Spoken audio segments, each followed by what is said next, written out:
கர்த்தருடைய நாமம் மகிமைப்படுவதாக. நான் உங்கள் சகோதரி மெஸ்ஸி தவராஜ். கர்த்தர் இன்றைக்கு நமக்கு தருகிற வசனம் ஏசாயா 41:10.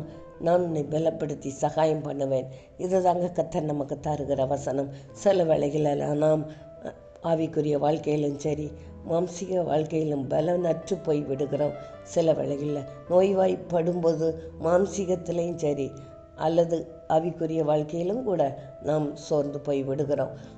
இதெல்லாம் நம்ம எப்படி செய்து முடிப்போம்? ஒருவேளை வீட்டு வேலைகளை கூட செய்ய முடியாத சூழ்நிலை ஏற்படும், அல்லது ஊழிய காரியங்களில் செய்ய முடியாத சூழ்நிலை ஏற்படும். எல்லாவற்றிலும் கர்த்தர் நமக்கு பலப்படுத்தி அவர் நமக்கு சகாயம் பண்ணுகிறவராக இருக்கிறார். அவரால் கூடாத காரியம் ஒன்றுமில்லை. இந்த காரியத்தை செய்யணும்னா கர்த்தருடைய பலன் வேணுமேன்னு சொல்லி நீங்கள் கலங்கி கொண்டு இருக்கலாம். கர்த்தர் அதில் உங்களுக்கு பலப்படுத்தி சகாயம் பண்ணுவார். அவரால் கூடாத காரியம் ஒன்றுமில்லை. தாவீது கூட தன்னுடைய ஆட்களோடு செல்லும்போது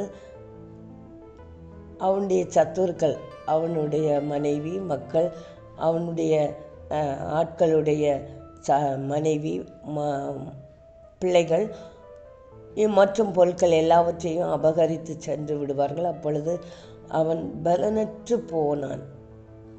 அவனுடைய பலன் இல்லாமற் போக மட்டும் கதறி அழுதான் என்று சொல்லி பைபிளில் போடப்படி இருக்கிறது.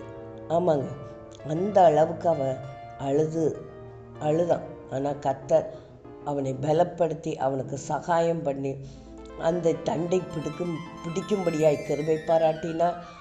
அவன் இழந்த எல்லாவற்றையும் திருப்பி கொள்ளும்படியாய் கிருபை பாராட்டினார். இன்றைக்கி உங்களுடைய வாழ்க்கையில் எப்படிப்பட்ட பலன் தேவையோ அதை உங்களுக்கு தந்து கர்த்தர் உங்களுக்கு சகாயம் பண்ணுகிறவராய் இருக்கிறார்.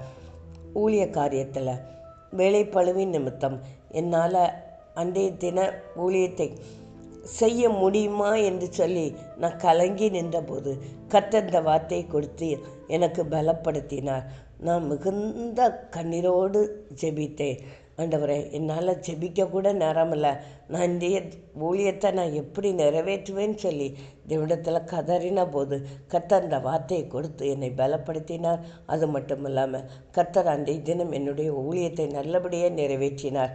அவரால் கூடாத காரியம் ஒன்றுமில்லை. அவர் தாமே உங்களை பலப்படுத்தி சகாயம் பண்ணுகிறவராய் இருக்கிறார். கர்த்தர் தாமே இந்த வார்த்தையை ஆசீர்வதிப்பாராக. ஆமென்.